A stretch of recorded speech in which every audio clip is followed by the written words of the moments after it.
नमस्कार, प्रभात खबर के video section में मैं पंकज आप सभी का स्वागत करता हूं।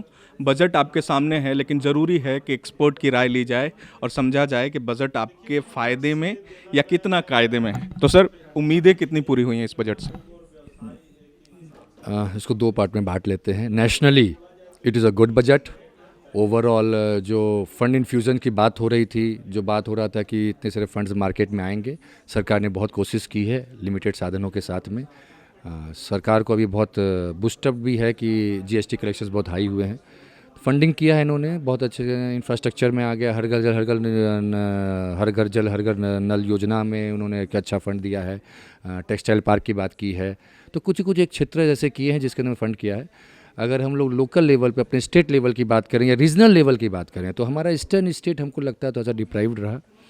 बंगाल के अंदर में इलेक्शंस थे तो हमें उम्मीद थी कि पॉलिटिकली ये स्टेप आना ही आना है। और बिहार के उड़ीसा के अंदर में उन्होंने एक तो फिशरी के लिए नाम पे कुछ काम दिया है, पारादीप को एक प्रोजेक्ट दिया है।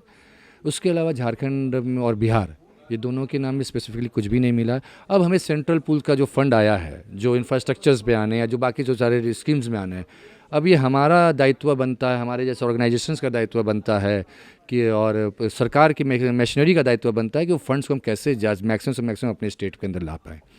तो इस चीज़ के अंदर पे अब हमें पूरी कोशिश आज से करनी पड़ेगी कि ये सब, जैसे टेक्सटाइल पार्क से हम लोग भी टेक्सटाइल में बहुत डेवलप किए थे विधिगत लास्ट 3-4 सालों के अंदर पे।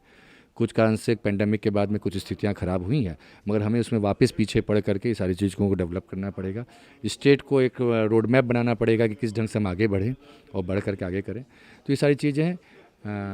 जैसे आप हमारा इंटरव्यू एक फेडरेशन के हिसाब से ले रहे हैं, तो मैं एमएसएमई पे बोलना मेरा एक दायित्व बनता है। एमएसएमई को बहुत उम्मीद थी कि इतने हार्ड पीरियड में गुजरने के बाद में, और ये साल भर का बहुत कड़ा पीरियड इन्होंने फेस किया है। और एमएसएमई के बारे में हर सरकार का ये स्टेटमेंट होता है कि हम इकोनॉमी की बेस हैं, हम बैकबोन हैं, हम सबसे ज़्यादा रोज़गार देते हैं, जीडीपी का एक मेजर पोर्शन कवर करते हैं। उसके अंदर में अगर हमें हमारा नाम भी हमारे नाम से कोई स्पेसिफिकली कुछ नहीं किया गया, तो ये निराशाजनक बात है। आज की कम से कम सीतारमन जी को ये कह करके हमारे चेहरे पे खुशी देने की कोशिश करनी चाहिए थी कि हमने इस सेक्टर में, माइक्रो के अंदर में, स्मॉल स्केल इंडस्ट्रीज़ के अंदर में हमने कुछ ऐसा किया है जिससे आपको बूस्टअप मिलेगा। मगर ऐसा कुछ ऐसा समझ में नहीं आ रहा है कि हम इस पर कुछ हर्षोल्लास के साथ में कुछ कह सकें कि चीज़ें अच्छी रही से। मेरा 2-3 सवाल है। पहला सवाल तो ये है कि निर्मला सीतारमन ने बजट पेश करने से पहले ये कहा कि ये आपदा में अवसर वाला बजट है। उसके अलावा जीएसटी में भी उन्होंने चेंजेस की बात कही कि सहूलियत और लेके आएंगे। जिस तरह पेंडेमिक में हमने देखा, जो ज़्यादातर प्रवासी मजदूर थे वो एमएसएमई स्मॉल इंडस्ट्रीज़ में ही काम करते हैं। तो उस लिहाज से आपको लगा कि सच में ये आपदा में अवसर वाला बजट है? और जो आपकी उम्मीदें थी वो अगर अंकों में अगर आप उसे बता पाएँ, अगर 10 नंबर हम रखते हैं मैक्सिमम, और तो आप कितना देना चाहते हैं? आपदा में अवसर, नो डाउट। अगर मैं बहुत बड़ी यूनिट के हिसाब से बात करूं, जो कि इन्होंने एफडीआई के फॉरेन इन्वेस्टमेंट के तौर पे लाया है, बहुत कोशिश की है सरकार ने और सेंट्रल गवर्नमेंट से सक्सेसफुल हो भी रहा है।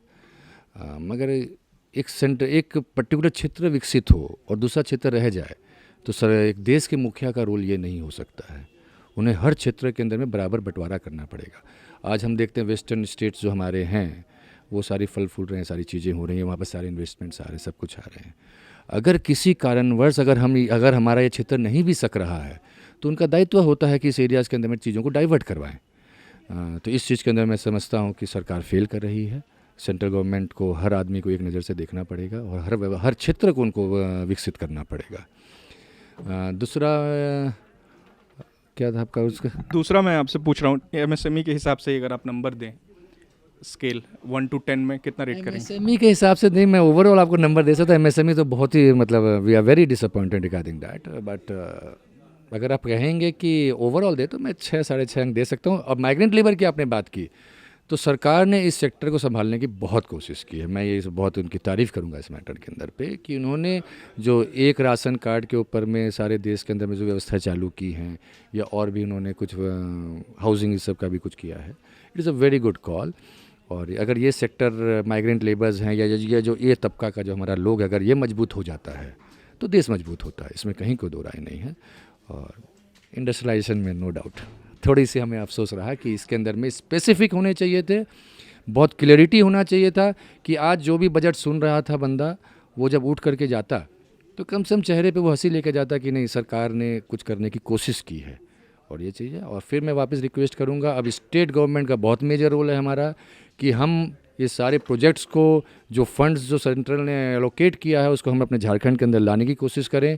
जैसे टेक्सटाइल पार्क है, हर घर जल हर घर नल योजना है, और रोड इंफ्रास्ट्रक्चर्स हैं, ये सारी चीज़ों का हमारे यहाँ पर आए। और हम लोग अब मैं केवल सरकार को मैकेनिज़म्स को नहीं बोल सकता हूँ, ये हमारे चैम्बर का भी बहुत बड़ा दायित्व है इसके अंदर में होगा। हमारे और भी जितने ऑर्गेनाइजेशंस हैं, सबका ये दायित्व होगा कि हम अपने रिक्विजिशंस भेजें और वहाँ पर से चीज़ों को लाने की कोशिश करें अपने राज्य के अंदर में। प्रभातखबर.com, विश्वास वही, रफ्तार नहीं।